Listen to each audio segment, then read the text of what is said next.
Game number one, everybody! Boluo against BTG. The Swedes are at it again, and we are in a bit of a dicey spot for them. Now, this is the final group stage.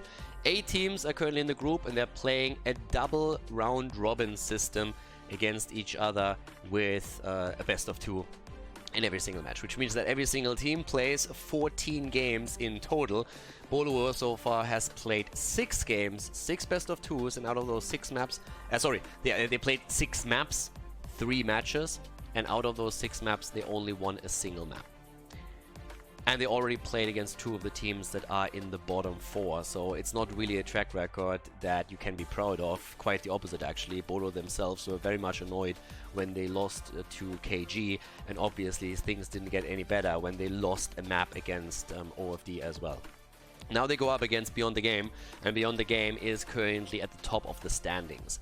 Now, to be fair, BTG has so far only played against one other top team. They played against CE and were able to take them down with a 2-0. But still, they're in a much better position when you look at the standings than Boluo is. And for the Swedes, despite the fact that they still have, including the match today, to play 11 matches, they really need to start to step it up. But this is going to be a super tough match for them. If they take a map, that would already be great. If they can take 2 here, that would be insane and would really help them. They changed their roles a little bit. Wooby is on the offlane again. We see Gia on a damage position. Shrimpy has switched into the tank. And we have 365 now on support. We're going into our first map, which is Cursed Hollow. And we have Ana banned out, Tyrande banned out, Garrosh, and also Maiev taken away. Which leaves us with Zeratul. And honestly, with the early pick into Jaina here, I could see that Zeratul pick up. The Global, on the other hand, gets picked by BTG here as they are trying to use the Haka in their favor to play that out here. But I am really curious to see what Boluo can do today. This is already an interesting switch for sure. Thrall gets played, and in addition to that, we're also seeing Imperius. Now, Imperius can be on the offlane, he can be played as the main tank. Both possible. They have to decide later on in the draft how exactly they want to run this. But the Swedes, they have been struggling. And part of that was because they moved departments in Taiwan apparently, so they couldn't really get as much time in for practice as they wanted to. That's at least what Poik told us. So it was a bit tricky for them. But now they feel that they are getting better, that they're getting stronger. Practice is looking a little bit better, but obviously they might need a little bit more time before they can face up against a team like BTG, who has really been a big surprise in the standings. Now, we have Diablo banned out, and Tyrael gets banned too, which leaves Anubarak up for the taking, and BTG doesn't pass up on that opportunity. They have Malfurion for the follow-up route, and Dehaka for the drag. A lot of CC to stack if you get a good engage. And they're going to try and exactly center around that. With Jimmy used as our first damage healer for them. Which brings ETC in. There's the pseudo global, and there's also the third melee. So let's see who's going to be the main tank in this lineup. And again, Uitowicz 365 already played once for Boluo. Last but not least, BTG, they have their final pick. What's it going to be? They need a bit more damage on their end. They go on again up against a very melee heavy setup, and it's Junkrat on the last pick here. And Cursed Hollow, map number 1 between Boluo and BTG. Game number 1. Boluo against BTG on Cursed Hollow. Shrimpy in the main tank on ETC. Wooby with Imperius a side lane as we are heading into game number 1. LLK on Junkrat. We need to keep an eye on him. He actually destroyed single-handedly just yesterday an entire opponent's team with his Zeratul play, so something to keep an eye on out in general when we're going into game number 2, but also his Junkrat play is definitely something that we should not neglect here. As we're heading into our first game, we have definitely the global advantage on the side of BTG. I would therefore expect ETC to take eventually the Echo of Elements on level 7, and then Stage Dive on level 10. A nice push towards the top side with 5 man, and thanks to the Beetles and Anubarak spawns, I can get a bit of easy damage in. We're having Thrall, despite the fact that they're running 3 melee heroes, with not the Echo of Elements. Yeah, Echo of Elements actually, what I'm talking about. Instead of the Crash Lightning. And it's time to shine and check this out. With ETC, I wanted to say stage dive. Yeah, sorry, I was missing the talents up a little bit because I was already contemplating what Thrall took here. But yeah, so ETC very likely to go into Echo Paddle on level 7 and then into stage dive, and Thrall went into Echo of Elements instead of Crash Lightning. There we have it. It was a little bit more difficult than it had to be, but we finally got around it. So the level 1 talents, pretty much the norm for most of the heroes. The build pretty much so established on Imperius in particular. But also, as we're heading into the first one, again, quick disclaimer in case you haven't really watched Gold League yet on YouTube or Twitch. FPS is going to be lower here since we're not actually in the client itself. I'm currently relying on a clean feed that is provided by the Chinese organizers, and the clean feed quality is unfortunately a bit lower than what I usually put out myself. So since the source material is affected, I can't really do anything about that on my end. But we're getting the glimpse into the Chinese meta and also the performance of Boluo in the Chinese tournament. So definitely hashtag worth it right there. And if you watch the video currently on YouTube, make sure that you hit the thumbs up and subscribe to the YouTube channel if you haven't done it yet. Helps a lot, and also of course shows that you're interested in more content from this. With that said, we have level 4 talents soon coming up. Both of the teams are busying themselves around the mercenary camps, and both started with the siege giants to be taken first, and then we had the immediate move straight into the bruiser camp just as the first tribute is about to spawn on the map here. We're also seeing BTG at the top lane, of course, trying to put the Haka in a good position against Thrall. Mana tight on level 4 for Gia, so going for absolutely no stacking talents just yet. We're having also a Nubarak with a Carapace build. Nothing really too fancy when you look at builds right now. It's pretty much what's expected. My only question is really what ETC is going to do at 7. If Shrimpy goes for the Echo Paddle, that would highlight that he is very, very likely to go into stage dive, but they could also simply decide that they are not really caring about the fact that BTG has a global, that they feel they can just mirror or meet the macro movements from him and go into the into the mosh pit instead and hope for maybe a divine shield with a mosh pit and go for the holy cow setup.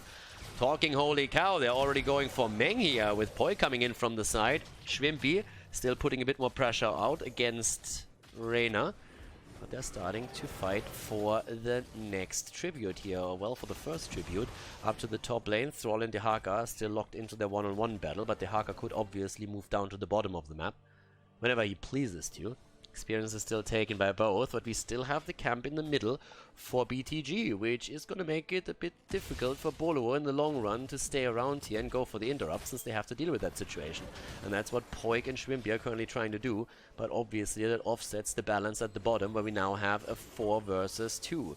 The channel is there again, they go for the continuous attempts to interrupt, and this one is too short, and the tribute ends up in the hands of BTG.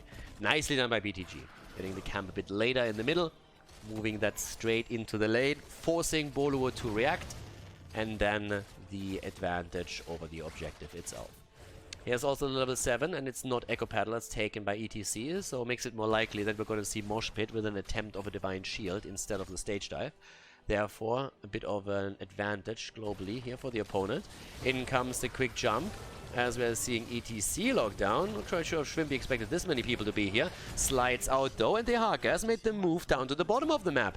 So that was a huge commitment when it comes to map position and cooldown, which allows Thrall to push the lane out at the top and deny a lot of experience to the Chinese team.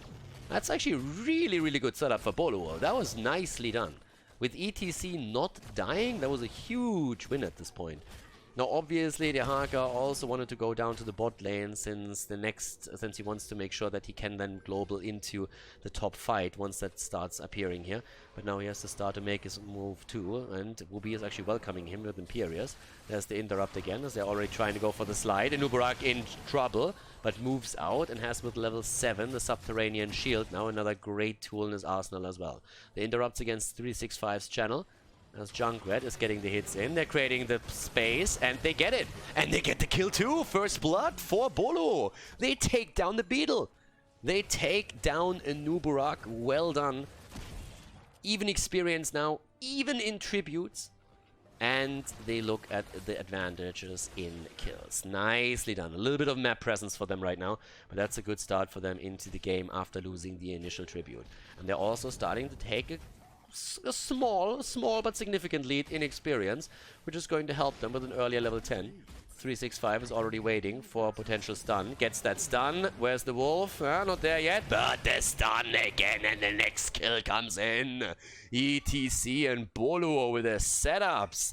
There we're going. Now we have it. Armament taken on the 10 for Imperius. Water Elemental Sundering. And it looks very much like Mosh Pit is going to be the name of the game here for Shrimpy. And yep, that's the case. With the Divine Shield, we could see the Holy Cow setup. They're making the play at the bot lane. Armament already used. They're going straight in for the fight again. There's not 5 here yet. We are still seeing Junkrat at the back. And they go for Whoopi. Mosh Pit, Divine Shield. Where's the damage, baby? Where's the cooldown? And there's the kill. Down they go. Boluo with a big opening here against the leader of the group. The Reptile comes through, but no kill. We have Malfurion and Reyna eliminated, and they are looking for tribute number 2. The Swedes, they had an absolute disastrous start into the final group stage of Gold League. But now, in this game, against the leader of the group, against the number 1 in the standings, they're ahead. By a pretty significant margin too. I mean, that's half a level, that's 4 kills against 0. We're talking 2 tributes. That ain't too bad for them. That Mosh Pit with the Divine Shield was absolute gold. Could have been even a bit better if he hits all of it, but they waited for Thrall here. Here comes the Mosh Pit. The cooldowns weren't quite ready for Jaina at that point, and the stuns obviously didn't make this play any easier. Whoopi sustained himself through all of it. Imperius was close to dying, but they kept him alive. And so far, BTG is still looking for the first kill. And now it's time for the boss to be taken. BTG makes that rotation a lot faster, though. And that was actually a great move by them. They get the boss first, and that is something that Boluo has not really caught up on. So a bit of a problem for them. So the boss is going to push the top lane, and that is going to definitely damage the fort itself. But they're trying to get the curse now. And they get it without any contestation whatsoever. So now they need to make sure that they're going to get some value out of this. They already have Imperius at the bot lane. That's going to be a lot of damage against the bottom fort. In the middle, they're also trying to take one down. Top side, that's the one lane that they're not dealing with at this point. But it's all about catching the experience right now. And they're doing well with that. They're level ahead already. They get the fort in the middle. They get the fort at the bot lane eventually. Especially with Imperius hanging out there against Dehaka in the mid lane. They're also starting to fight here. Boluo trying to be aggressive. Dehaka sees the attempt to go for the camp down there. There's the drag, but towers are currently deactivated, obviously, through the curse. So that doesn't help Dehaka in the slightest. And they're trying to make maybe even the play for the first keep of the game. They have another 25 seconds until the curse is over. Bottom fort, as mentioned before, is nearly falling, but the boss has taken out the one at the top in the meantime. Fight over here. Once again, Roots not connecting with anything on the ground. The Sundering is coming in as they're trying to poke a little bit more. The Reptile Rex Poik down to half HP as they are moving out slowly but steadily. Bottom fort is now also eliminated. The keep in the middle has taken damage, is still taking damage, but is not going to fall. So far, so good for the Swedes. Much better opening in this game than expected, honestly. Especially after them struggling this much against KG and against OFD. Against 2 of the non-pro teams in the group, where they only took a single map out of the 4 games that they played. It's all about the bottom boss right now. It's something that BTG actually expected to be attacked by Boluo, but Boluo going for the little trap here. So far, not activated. No trap card got activated in this play. And now, once again, the attempt to get slightly ahead. It's 13 versus 13. Are they going to make the play for the boss after all? They're going to try and sneak that in? Not with the Nublorak being around. But still, 4 kills against 0. Still looking decent here. Obviously, the one thing that has to be kept in mind is that late game things can turn quickly. We learned that the hard way when we watched Boluo play against OFD. They dominated on Volskaya Foundry, and then they lost the final fight, got wiped, despite the fact that they had a Storm Talent advantage, and that was all that OFD needed to win a map. But right now, things are still looking pretty decent for Boluo. At this point, they still hold on to a slight lead in experience. Their passive experience increased thanks to the second fort taken out. That's quite significant too. Whoopi still zoning here. Poik, as the main damage dealer, is all the way up to the top, so he has to be careful also with the rotation now. camps are taken again, and there's still that boss camp to be considered. But if at any point they can go through the middle and take the keep down, that would be a dream. That would be absolutely amazing here. So once again, starting to go for the defense in the middle. The Haka factor is something that cannot be neglected. There is no global for Boluo. They decided in favor of the mosh pit. They could have gone for the stage dive, and they said, nope, we're going to go mosh pit. We have the Divine Shield, and it gave them 2 kills in the earlier fight. So they're trying to make a play here for Druid, but he's able to get out. And then again, I'm trying to turn it around against Anuburak, but that didn't work out either. There's a full 5-man chase happening at the bottom of the map as Tribute number 5 gets announced. And so far, with half level away from level 16, Boluo has a chance to maybe even get the talent during the fight, depending on how long that is drawn out. The Haka still at the bottom of the map, but he's not going to be able to pressure the fort. And now 16 is getting closer and closer. If we can go topside and maybe get a bit of experience there, that would definitely help them. He's trying to. He's checking that out right now. They have the interrupts down here. Easy. And they're going to get the first one. Are they going to get more? They want 16. I mean, you can literally tell. They want 16. They are trying to get the next wave. And already will be sitting at the side attempting to flank, or just getting everything ready for it. Going for Anuburak again, but Shrimpy not going for the power slide yet. Not a cooldown you want to burn here. Puts you in a really awkward spot and you're forced to fight if your opponent takes it. The Haka still at the bot lane. As long as he doesn't burrow in, it's all still good in the hood. Here's the 16, and that's the power spike. And does BTG move back, or do they take the battle? It's the first tribute in this rotation for Boluo, so they can let it slide. They can let it go. Finally, we're having the Haka down at the bottom. The delay attempts here on the other side, though. Fight about to be forced. And there is the damage against Junkrat as he jumps out. Here's the mosh pit. They're trying to go for the kill. The Haka's coming in too. Triple stun. Sundering.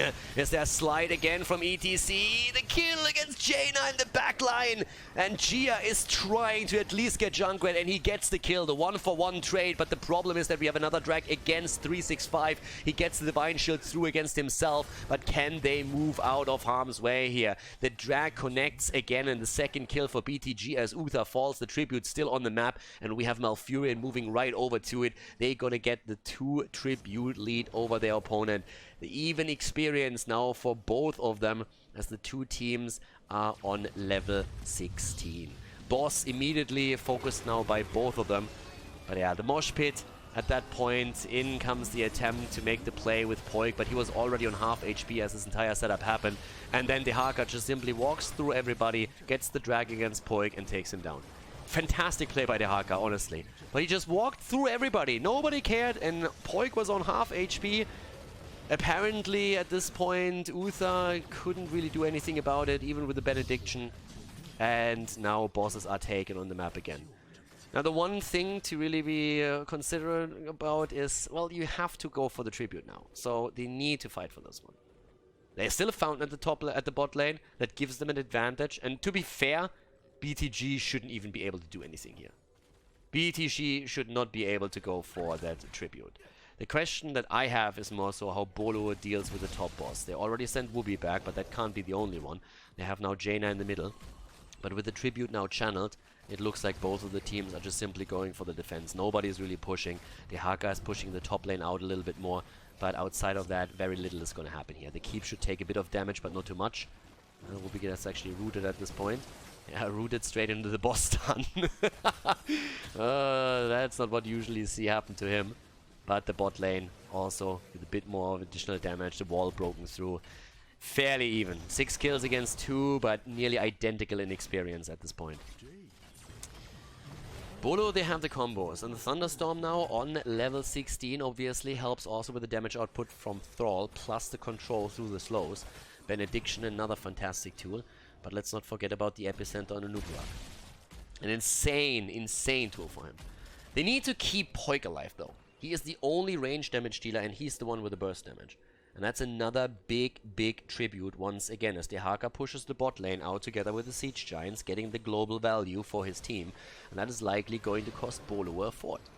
But they have to stay at the top here. This is one that they need to win.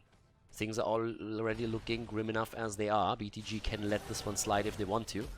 but they're going to try. In comes Dehaka, gets stunned once and comes in with a burrow, but already using his essence as well. Gets pushed back again. This is actually not looking too bad. Armament comes out once more. Boluo is looking strong. Schwimpy might find himself a little bit in trouble, but he has so far just zoned them out completely. Cocoon also used against Jaina, but she's still alive. And Boluo is playing this well. Good cooldown usage from them. They still have the Mosh Pit, they still have the Divine Shield, and BTG used everything in their arsenal. One good Mosh Pit and a Divine Shield is all that you need for a kill. They're actually getting the lockdown, and Meng is about to get dropped, and there's the kill.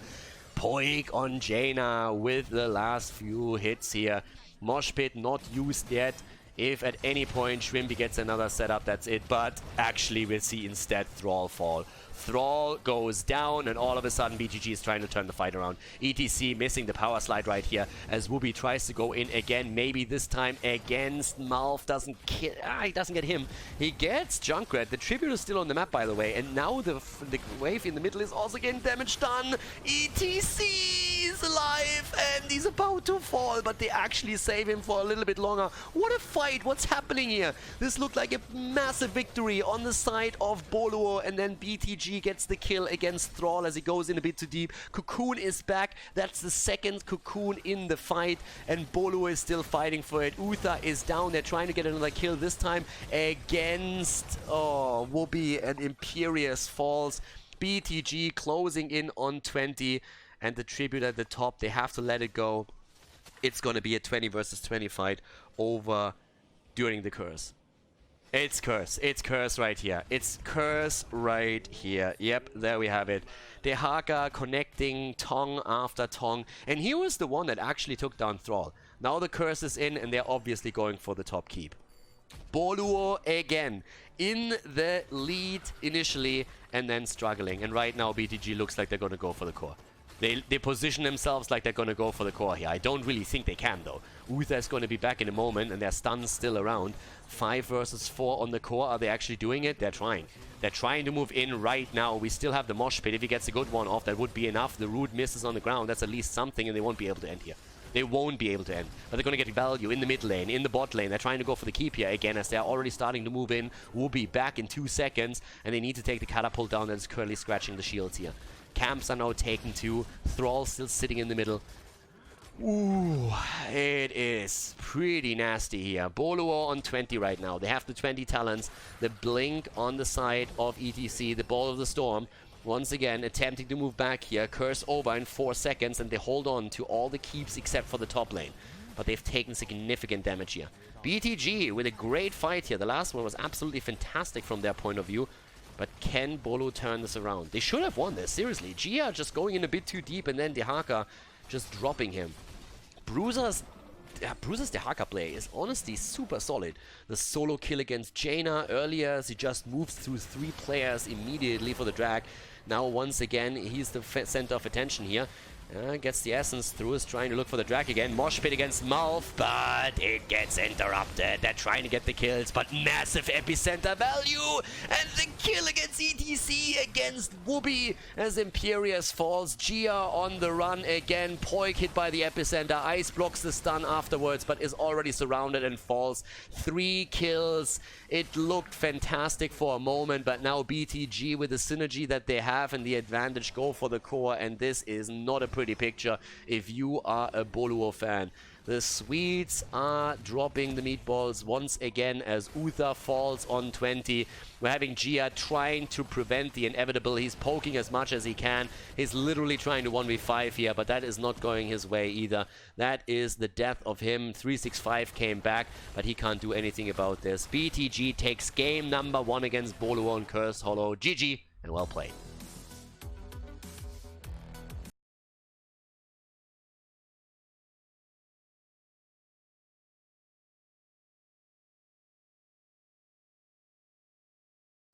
Game number 2, ladies and gentlemen. Boluo against BTG. And as good as Boluo looked for long stretches of the last map, they in the end lost it to BTG.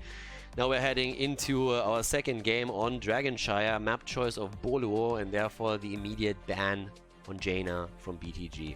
The Haka performance honestly was absolutely stellar from BTG there. Not only the solo kill against Jaina in one of the early fights where he simply moved 3 heroes straight onto Jaina and dropped her, but also then after they lost a hero initially, the Haka with a turnaround through the kill against Thrall. So really well played by him. Here comes now the ban against Maiev. I'm interested to see if we're going to see a ban on Rexxar. That's my first one. Rexxar, Dehaka for the offlane. Those are the heroes to watch out for now for sure. And obviously, since it is Wooby on the offlane again, also that Urel pick that we could see there too. Alright. So, let's have a look at that ban, because this could be the Rexxar ban. If Rexxar doesn't get banned here, then it's a question, does BTG immediately pick Rexxar for themselves? That's pretty much the setup. He's fantastic on getting the control. They ban out Tyrande. Alright, will BTG first pick Rexxar, yes or no? If it's not the Rexxar pick, then I think that Boluo is likely to take him here. But yeah, again, best of 2. Every single map matters. You can't just simply say, okay, we lost 1, screw it, we're going to win the next 2. Every single map matters, and here is the Rexxar pick. So the top lane is already under a lot of pressure. Boluo could try and offset it a little bit by drafting either Zeratul or Genji and make rotations towards the top and pressure Rexxar even more. They have Garrosh, first of all, for Shrimpy. Gonna try to make the plays there. And there is Reyna. Now we have still Zeratul around. Zeratul is up for the taking. And obviously for the offlane, they still have the choices between Dehaka and Urel, always assuming that they want one of the two of them. Either the global or Urel, since she can move between the shrine and the lane pretty easily too. Besides that, you could go into Leoric, obviously. But let's see. There is, first of all, there we have Ana, and we have Sylvanas taken again. Again, BTG, they could have lost the last map, but they really succeeded in those late game team fights. And it feels, just generally speaking, that this is where we are seeing Boluo struggling the most. That has been a bit of a symptom in the previous games too. Now they are actually banning out Genji. They don't plan on playing him either. So Rexxar's going to be a bit safer there. Could still see Zeratul though, as we said. Any kind of pressure against Rexxar would be strong, because they need something to deal with their top shrine to an extent, or at least win the 4-man pretty decisively.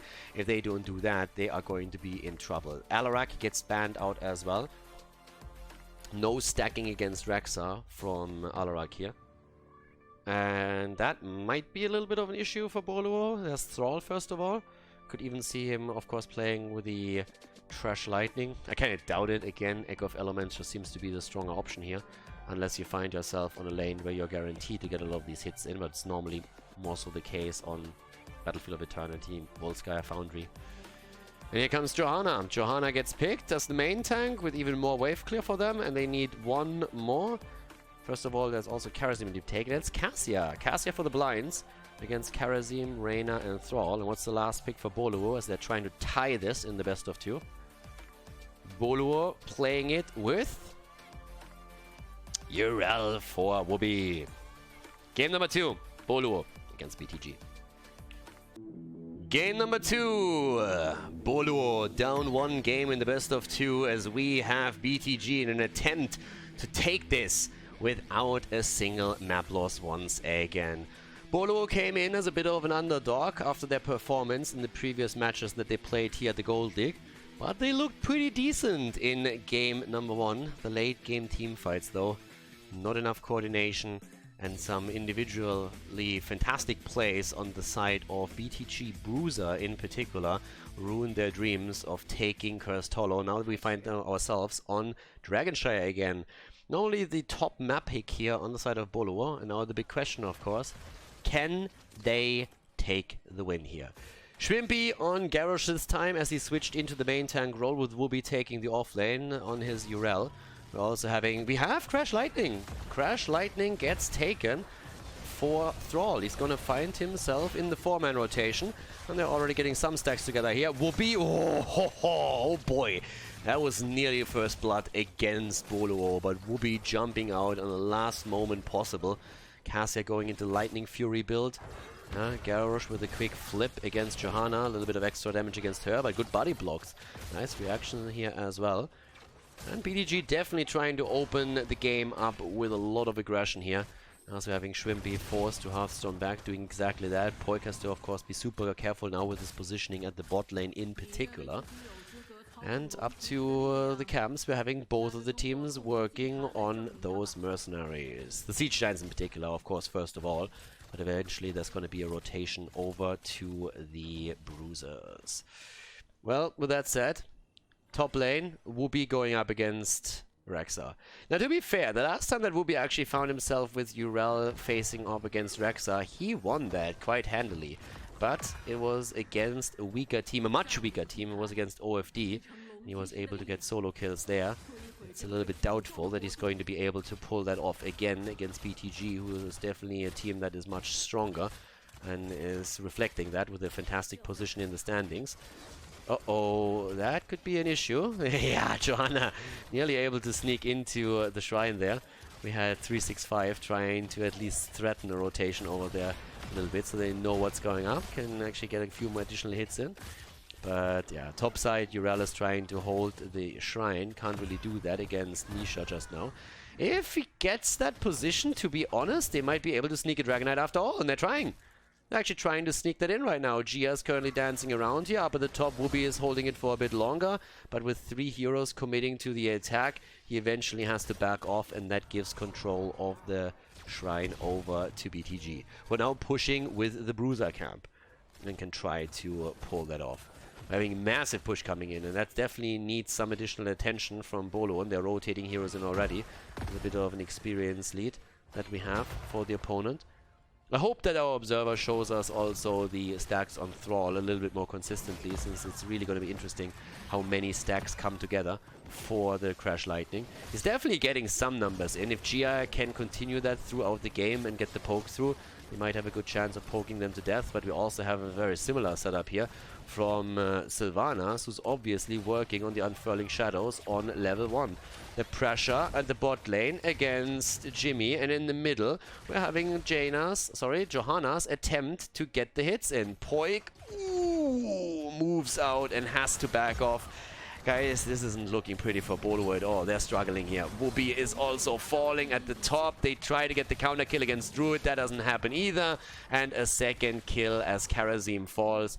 Thrall is on the run and is just moving out of harm's way. But the top fort is under pressure, and now the mid lane is being attacked. Yeah, Jimmy can maybe take the bottom shrine, but it's already too late. The Dragon Knight is taken, and this is just getting worse and worse here for them. This is rough. Level behind BTG with the Dragon Knight, 2 kills against 0. Ooh, that is not a good opening for Boluo at all, especially after the last game. I mean, right now they're looking at the top lane already being destroyed. It was just through the camp that was taken. Now the Dragon Knight is obviously busying itself in the mid lane, trying to destroy a second fort. Even if that fails, it's already low. They broke through the wall. The bot lane is getting attacked. Sylvanas is getting value. BTG is absolutely steamrolling. Game number 2. 2 kills against 0. Level ahead. Whoopi moving in from behind, trying to prep a kill. So far that hasn't worked out. He's trying to create a good position here for his team, but there's just nothing to be had here. Thrall is also locked into a little battle where he has to jump away from Sylvanas simply because there was just too much damage output from Sylv alone, and the rotation was underway too. And it's rough, honestly. BTG is now in a position where they likely are able to get the early level 10, and that could transition into, or translate into, a second Dragon Knight to be taken, depending on the timing here. Bit of an attempt to go for the bottom camp. Not anytime soon. Maybe the kill? That could be a good one. And they get it. Rexa is down. Wow, the Sylvanas damage on the other hand. Holy cow. Sylvanas with a mass amount. They try to go for the camp anyways. Everybody's low, but they are willing to commit to it. I'm not quite sure if that was the right choice. Might be a mistake. They're making it happen. The AoE. Ooh, and the kill attempt against... Oh, Cassia. She goes down, but so does Kharazim. But they get more. They get Sylvanas. They get Anna. And they might, yes, they get Johanna. There we go. The Swedes. BTG loses 4 and they lose the camp. The Swedes all of a sudden back to business. It was a huge risk going for the camp there. Look how low they were already as they're heading into it, but they have the numeric advantage and they straight go up into the play. LLK with a good kill here with his Cassia. I mean, he in general just played an insane tournament so far. One of the best players on the side of BTG for sure, together with Bruiser in my opinion. But now level 10 on both sides. The Eye of Horus, the Blessed Shield. Once again the Sacred Ground for Wooby on his Urel, deviating away from the standard talent at level 10 for his hero. And they're back to business. Not when it comes to structures on the map, don't get me wrong. Structural advantage still goes to BTG, but isn't too bad. 12 stacks on the Crash Lightning. We're having also 24 stacks now on the baseline. And honestly, I'm a bit surprised that Sylvanas is only sitting at 42. I expected it to be more. I feel like Sacred Ground is Wooby's answer to Rexa. I honestly feel it's Wooby's answer to Rexa, just generally speaking. Nice, seven-sided, good connect, but the Blessed Shield against Garrosh. Oh, the Sundering Garrosh! He actually gets away. Garrosh gets out, and top lane Wooby has killed Misha. But the attacks are still there. Now they're going for Poik, and he is eliminated. Poik is down, Wooby on the run, not even Divine Steed is saving him right now. More stacks coming together for Gia as he's still stacking, and the sleep kill against Urel.